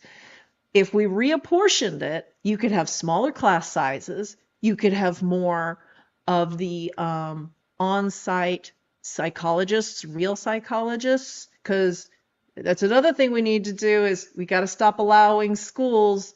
Public schools are allowed to have someone and call them a psychologist when they are not a licensed psychologist. How is that person supposed to prove that they are properly trained and held to the legal requirements that a licensed psychologist in that state would be held to, that protects their clients, and with that privacy and that, that you need, a lot of those ethics, rules, and regulations. You can be called a school psychologist and you don't have a psychology degree, you don't have licensure in that state. And that's there's no other population we allow that to happen to except our children. Where we're letting less quality go to our children. What are we doing? So we need to get rid of that bloat in the administration, take that money, give it to the teachers and the kids, smaller class sizes, more focus on the EQ, the emotional quotient. We're too focused on the IQ part, the test scores on math and science. What about our scores on our emotional side, our psychological health and our emotional side? We should be scoring that and working on that with our kids too. In fact, more studies show that the emotional quotient is a better predictor of your success than your intellectual quotient is. Yeah, in that same philosophy, I was just going to say that I have aunts that have passed on that were definitely in that teaching profession, and like you said, Zach, they definitely had a lot of commitment and a lot of respect from the communities that they were in. Some of them were even in places like New Jersey and Richmond, and definitely in Delaware and North Carolina, and some of them are still involved in that field, that are still living, those that are living and all in that space. But definitely it is a profession that has always meant a great deal to me, teachers and librarians and a number of others, because it's something that I've had a direct connection with and a direct tie to. And I think that it is a shame that they have not gotten a raise in all these various years, because there have been some places they haven't received a raise in decades and all along those lines. So it is a profession that deserves respect. But also, to your point, Jen, there are a number of other sources that I don't think we tap into enough, because how many people are we actually getting? And I know you're an engineer, and all along those lines, a software engineer. How many times do we actually go to these corporations and actually get them to come into the schoolrooms? And I would like to see more of that, because I do know there are programs like that. But even here, we have a gentleman that's from Cisco, and he's teaching the kids about robotics and drones here at Haytide, but he's a Cisco engineer. And I'd like to see more of those kind of programs where we aren't just depending on the teachers that have been trained in teaching, but also those that have practical skill in whatever their skill set is, and all along those lines. So that is something that we need to have more of, and all along that kind of space, because I would like to see more of that in society. And I do agree that even the kind of peripheral jobs, and I hate using that term, but like you're saying, the psychologist, and my mom was actually trained when she was a youngster in college as a guidance counselor, and I have a great deal of respect for guidance counselors, because a lot of times they're the ones that help kids figure out which direction they are going to go in life, and even give them multiple options and all along those lines. So it is very important to also respect the guidance counselors, but even those people that we don't think about as being teachers, but they are teachers. Because how many times do you go into a school and you hear the students talking to the janitor, and the janitor sometimes has real world experience, and they have a great deal of respect for those people that are in that profession. I know that my grandmother was a cafeteria worker, and they get some real good conversations, not just about nutrition, but also about life from the cafeteria workers as well. So my grandma on my mom's side was a strong cafeteria worker and had that job for a number of years. I think at one point she was even the supervisor, if I remember correctly. So we need to give respect to across the board, and all of those folks need to get much better pay and along those lines. So that's something that I think we need to see in general. And as y'all all know, I'm in the arts, and what we pay our teachers is ridiculous. So we need to give some support for our arts and all along those lines. And kudos to your family, Mark. And that's dope, because what both of you said so eloquently, and we're hanging out with Jen Vanderputten and Mr. Mark Lee, is vital to us moving forward. The whole purpose of this particular episode on Funk from the Front Seat, 9 on the Grind TV, every Saturday at 12, was to bring light to something that I've been talking to so many people about over the past summer, all summer long. People are like, yo, man, this is what I'm dealing with, or this is what I'm dealing with, or this is how I'm feeling, or this is what my kids are going through. And I wonder this, and I'm worried about that, and I'm moving, and I'm this, and I'm that, and I'm getting divorced, and I'm getting, trying to get in a relationship. All of these things that's going on, right? And we're still trying to maintain our daily lives. Just keep in mind, like Jen said, don't beat up on yourself, because this is part of this process that we're in. And I'm telling you, if you guys don't believe me, you go look it up. 5,125-year cycle. That is real as you know what. And we're actual living proof of it. But what I wanted to ask you both, we have to address the elephant in the room. Okay. The past 3, 4, 5, 6 months, we've been slowly edging into the Middle East conflict, putting our toe in. Then we put our foot in the water. Now it's full-fledged, all gas, no brake. Jen, what do you think Mhm. about it? It's always been said if we're going to have another world war, it's going to start in the Middle East, and I can't find any good argument against that. That's why peace there is so important and why we have to focus on that. There was something happened recently, and I can't remember which university it was at, but I really liked the response to it. So there was a group of people who doxed a group of students who were speaking out against the Israeli response. So they doxed the students. I hope I'm getting this straight. But the Jewish community, the organization on campus, was very came out strongly against those who doxed, even though those who were doxed were speaking, you would think, against them, but they realized it's not against them, it's against the violence, it's against that problem. And so that Jewish community said, we are against those who doxed those students. They were speaking out, they were speaking their mind, but they were doing it anonymously because they didn't feel safe doing it with their names attached to it, because that's how explosive this is. They recognized that you can hate the violence coming from all players, and you can want peace for all. You can even pick a side. I'm on this side or I'm on that side, and you can still condemn violence.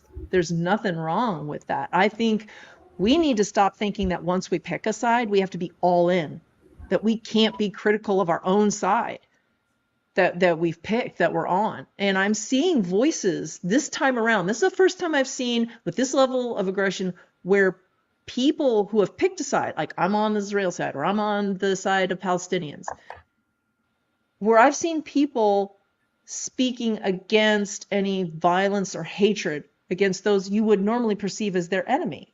So that, again, they're saying the problem is the situation.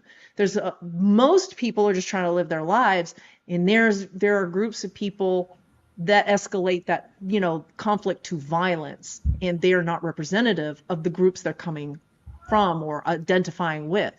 So again, that let's not paint a broad brush on anybody. Let's realize that most of us want peace. Most of us want people to be able to live their lives and not have their homes destroyed and their and kids killed, because it's happening everywhere there in Israel, Gaza, in Palestine. There's violence and innocent people dying everywhere there, and there's got to be a better way. I think there's more people realizing that there's got to be a better way, but it's really hard when you have all that history and the emotional baggage and the trauma passed down from generation to generation.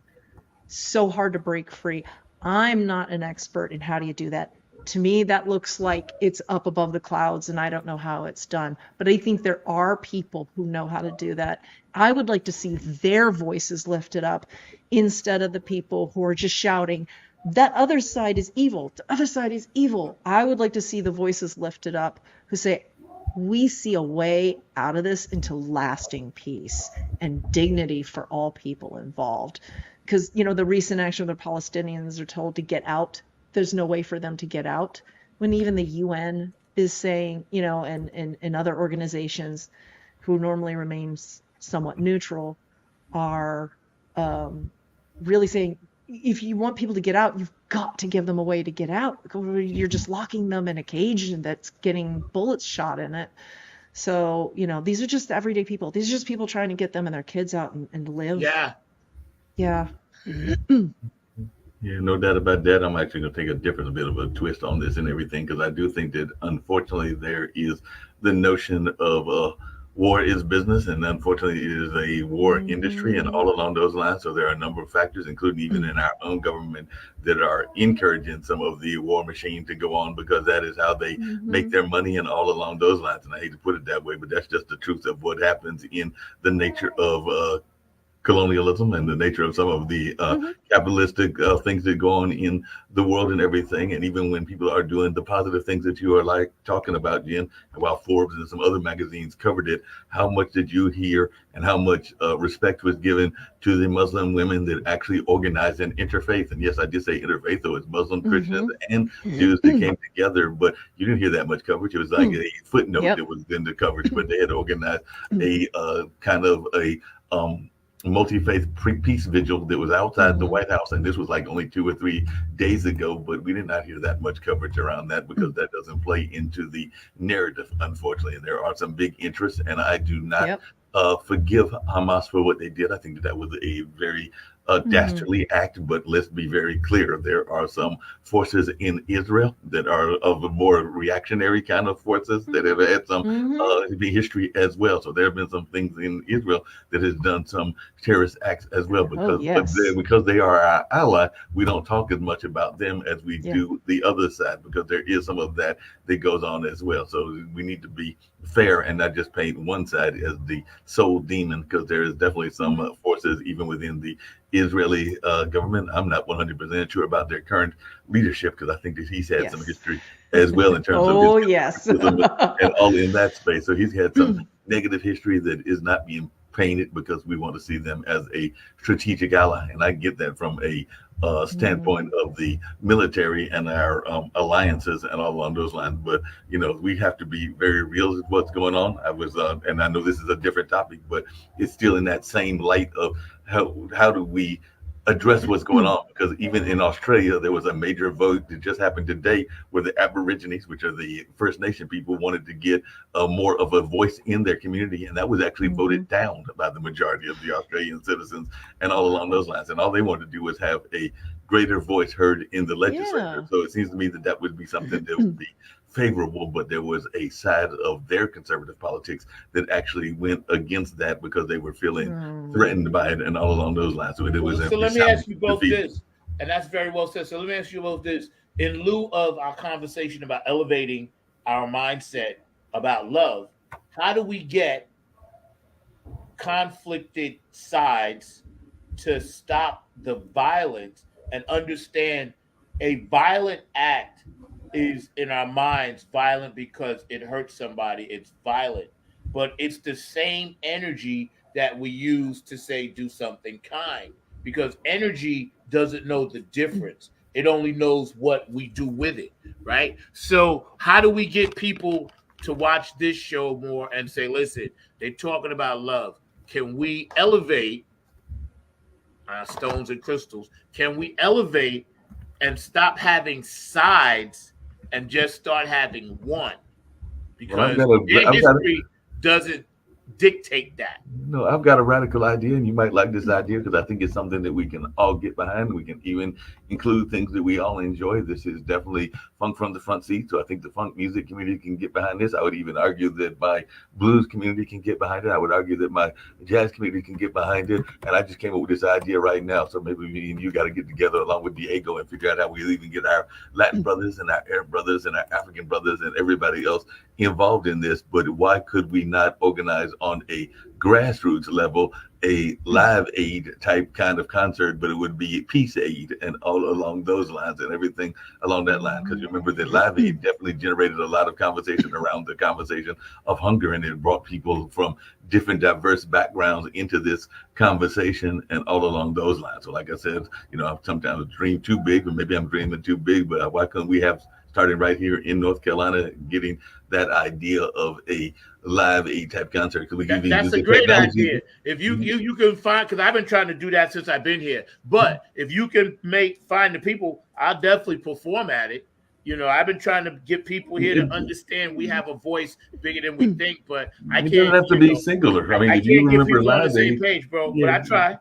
But it doesn't have to be singular. If you remember Live Aid, and correct me if I'm wrong, Jen, was, as I recall Live Aid, and that was a number of years ago, and there were some Live Aid sequels that they were all over the country. They were all over the world, because as I recall, that was the early days of Zoom, and there were people literally performing from different spaces. So we've got technology like Zoom that still I do. We've got technology like StreamYard. It's really just a matter of picking a set date, and the set date, everybody saying we're going to do it on this set date.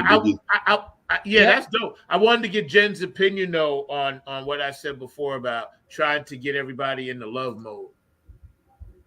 Something that Mark said has sparked the answer I have for this, and it's the stuff you don't know that gives you the real picture of what's going on.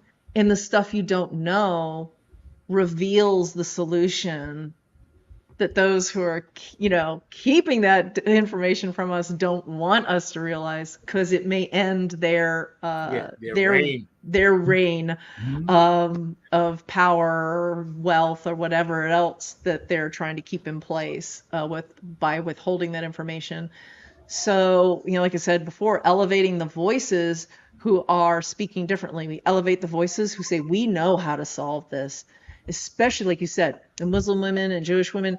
It's like often it is women too, because the women know, like, inside the home and out both. They know they are the ones holding up society all the time, and they know what has to be done. There's studies too that show the better off women are in a community, the better off the whole community is. Not the same for men, because women make sure that the whole community gets taken care of when the women are given resources, the women are given power and voice. And so I love what you said, Mark, about how Muslim women and Jewish women coming together and saying, we know what to do. We know how to go forward with this. Give them the voice, give them the resources, give them the power, and let them talk about the information that the rest of us aren't giving. We've got to move the camera from where we keep putting the camera over to the people who need to be heard about this. I always said women are the most powerful creatures on the planet, but it's not even close. I said that my whole life, because you guys need to be running things. You really do. We got robbed of our first woman president. She should have been president, whether we liked or agreed or disagreed or whatever. She had the capability to run the country a lot better, And if she doubles back, I hope she doubles back and gives it another shot. It can't hurt, because a woman's voice needs to be heard. I'm sick of these old pasty men that just been there for 80, 90 years. How in the hell are they going to relate to me? You came through in 1940, and now it's 2023. And you mean to tell me you know what's fucking best for the country?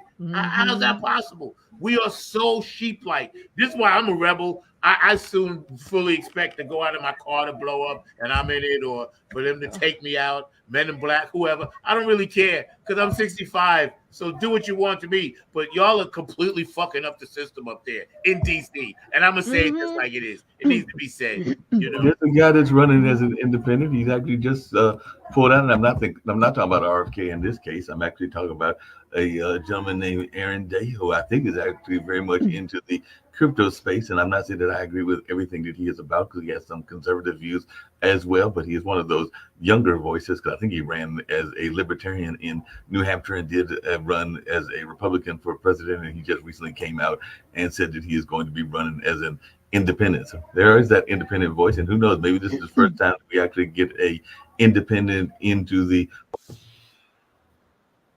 because he was actually, like I said, I won't say he's in his 30s or 40s, but he's definitely a younger gentleman. Well, we need more youthful people. Every time I meet someone that's a little bit younger, and I'm trying to tell them, listen, I'm trying to make the place better for you, but you're going to be the ones that make the change. All change doesn't always have to come from somebody middle-aged or older. Change can come from the youth as well. We need to value their opinion. And if you're young and you're watching this show, know that know that we value what you said, because we know how important you are. You know what I mean? It's been amazing, man. We've blasted through an hour and 45 minutes, so I'm loving each and every bit of it. I got one final thing while y'all are both here. Going forward in this gentrified time we're living in, San Francisco, New York, Chicago, down south here, people are homeless. I mean, not just like a few people, lots of people can't afford to pay their rent. Lots of people can't afford a place to stay, lost a job, whatever. What can we say to those people to give them hope because we don't have the resources, but what can we say? What words can come out of our mouth that I call symbols can we say to give them hope? Well, first off, and Let Jen go first, Mark. Yeah, Jen, go first. Gosh, I was hoping Mark would go first because I got to think about that. Okay, go ahead, Mark. Because that's a tough question.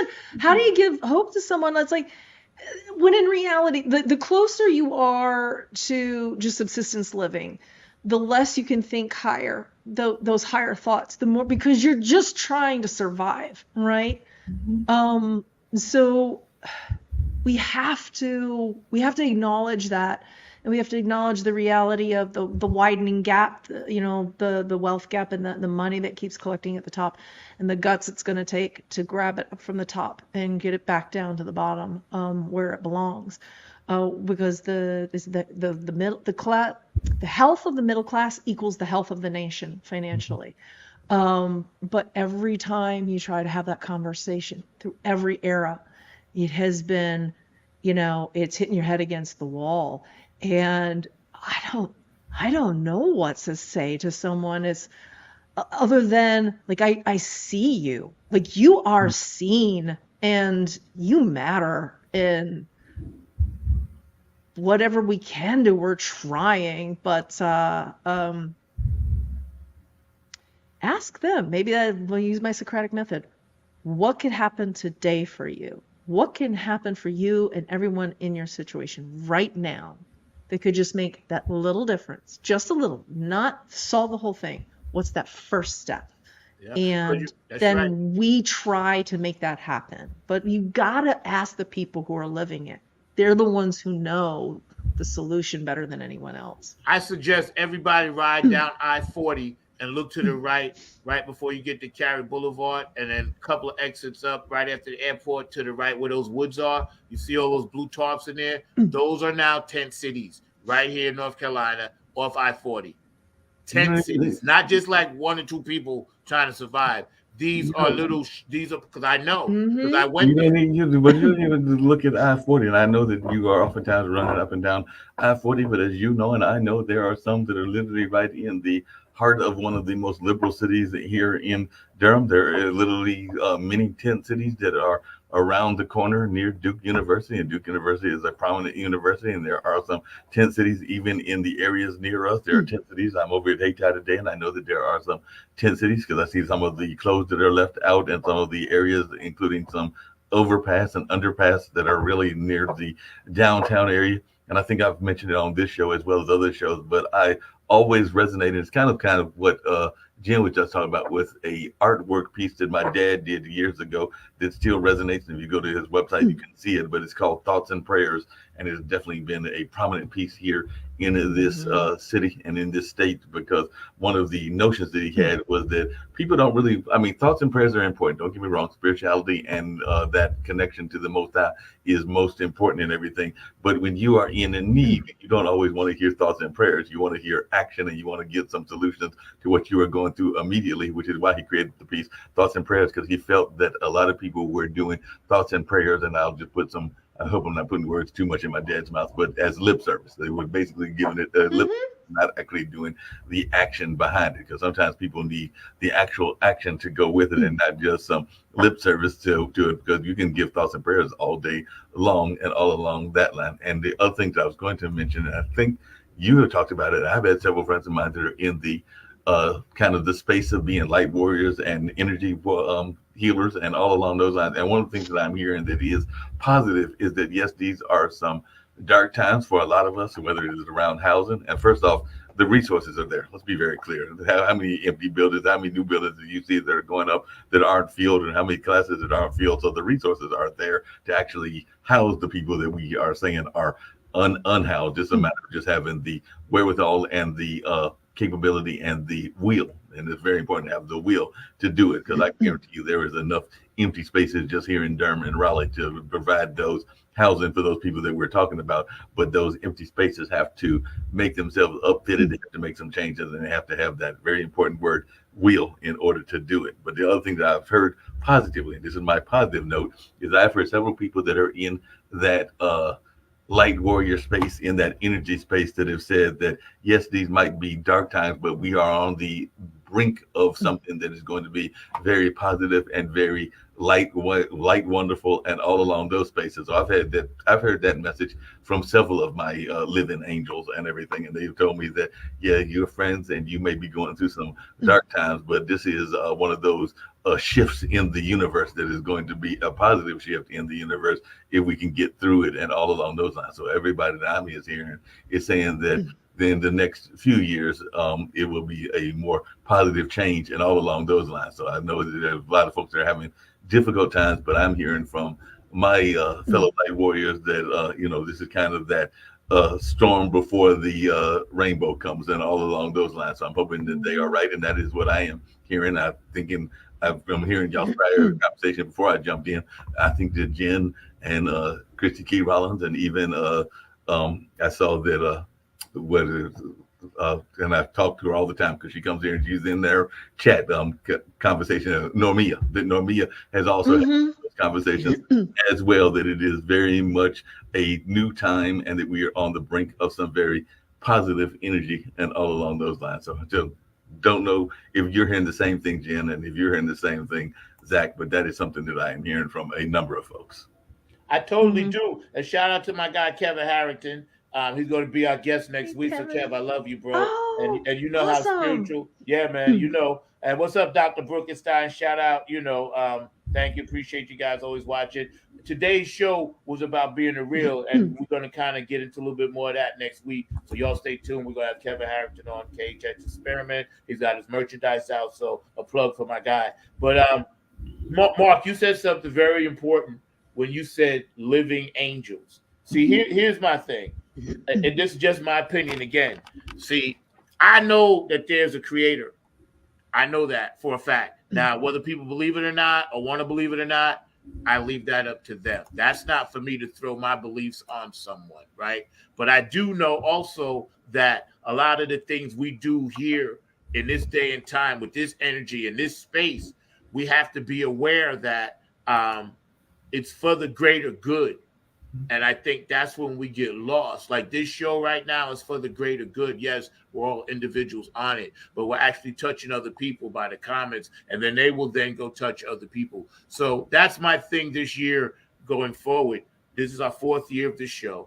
I've been blessed to have so many beautiful living angels. So thank you for that, Mark. I never knew what my guests were. Now I know. Now that's my new terminology, living angels, because I definitely, as you know, I believe in ancestors. So there are those ancestral angels as well. But I know that there are people that are living angels as well, and all in that space. Now, I can't let you off the hook altogether and everything. So I do have to tease you about one little thing, since it is a fun show and we're having good fun and all along those lines. So earlier in this show, there are different things that go on in the internet world as well. So yes, there is .com, there's .org, and yes, there is .co. So that is an actual website. That's on me, bro. I fessed up. That's on me, because I was texting more. I was like, damn it, isn't that supposed to be .com? Isn't that supposed to be .com? I wish. Sure? I mean, I wanted to get the .com originally, but they used to be using it for like Vanderputten family tree around the world. They were trying to get I married into Vanderputten. That's my husband's last name. So I took his last name. His father's from Holland. So his father is Dutch, Nederlander, as they say, Netherlands. And but around the world, they were trying to get the genealogy. The domain, I guess that dropped away, but somebody's parked on the domain, and they want a lot of money for it. And I was like, nah, I'll just get .co. Yo, that's how it goes. I'm like, you're the CEO, so it's your company. So that's why I was like, oh, that's she's right. going like that. Not mine. My company.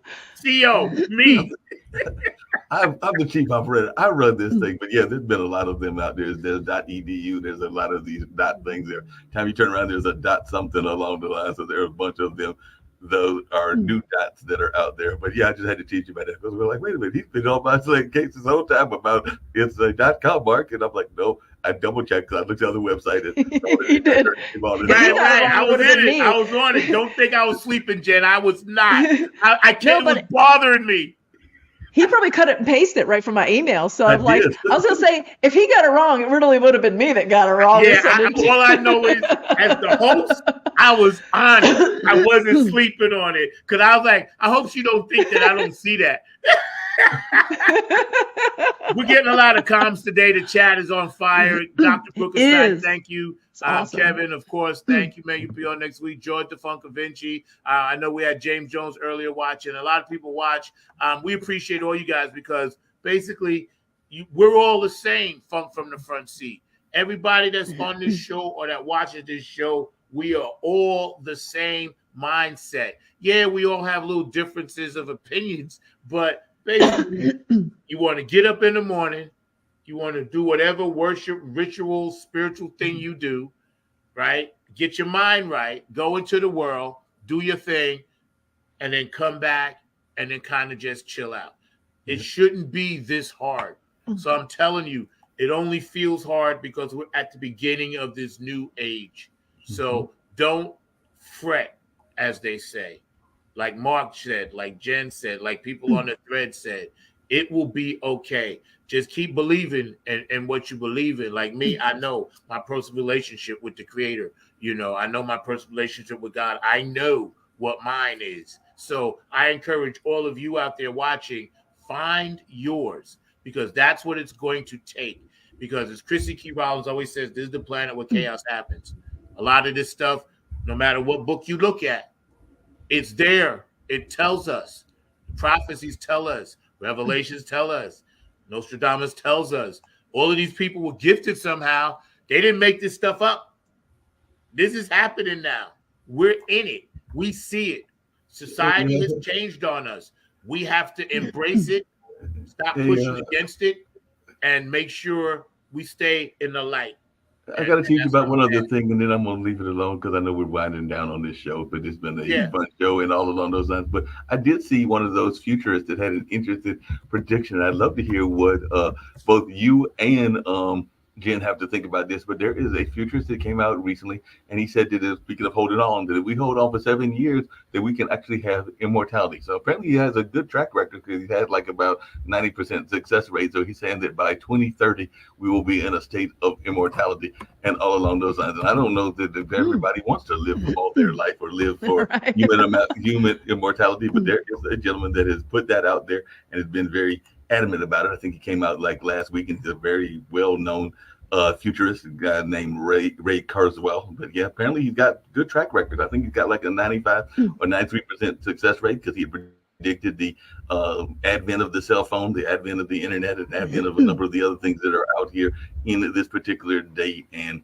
time. But I do know that he said, hey, if you can just make it to 2030, you can live for as long as you want to live because that would be immortality and everything. But I know a lot of people don't know that I want to be on this planet all that long. So, Jen, do you want immortality? And what do you think about this gentleman's idea? Because he said by 2030, that's only 7 years away. It's wild, but other wild predictions have come true too. So I always try to keep an open mind that anything is possible because every time you think you've seen it all, you see something new that blows your mind.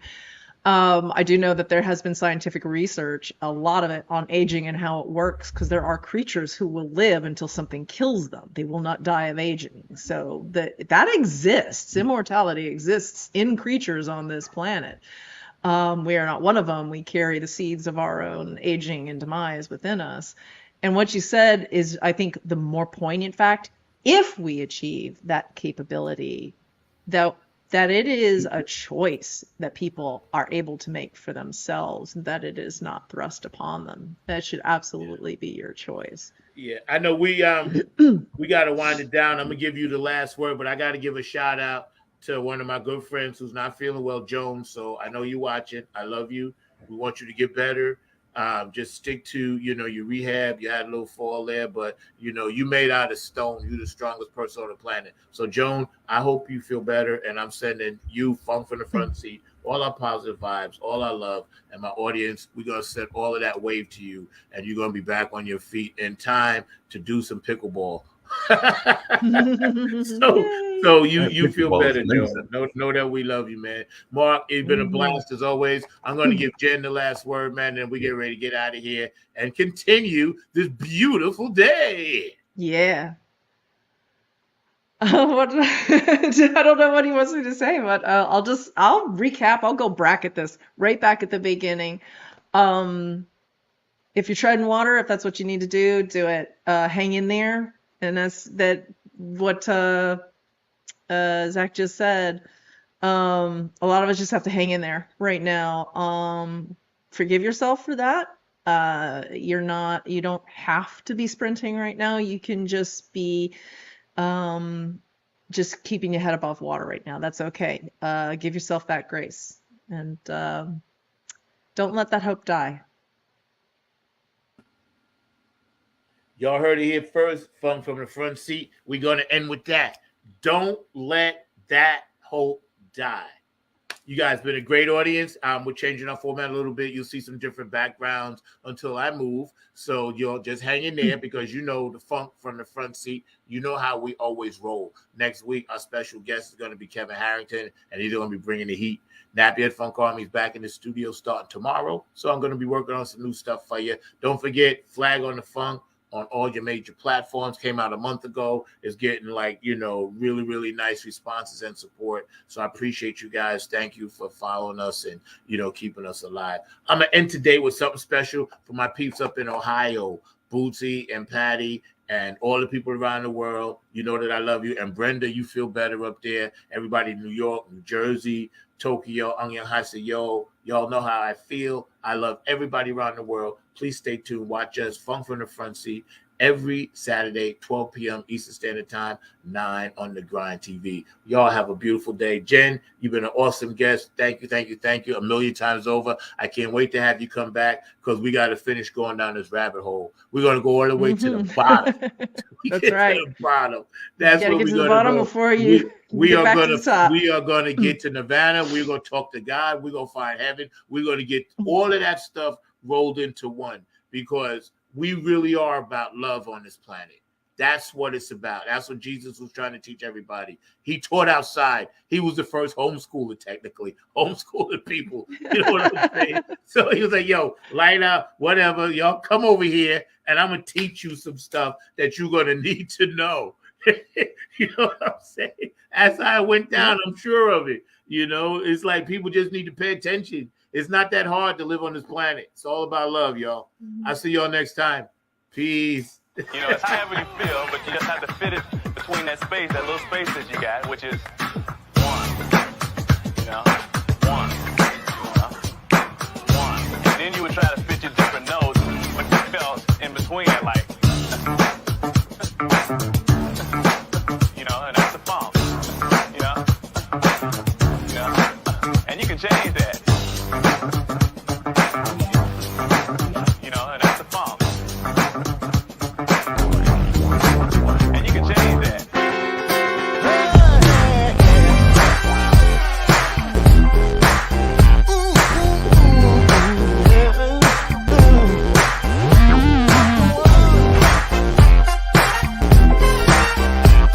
True essence of the funk is the power of the one. It's the power of the one. This funk is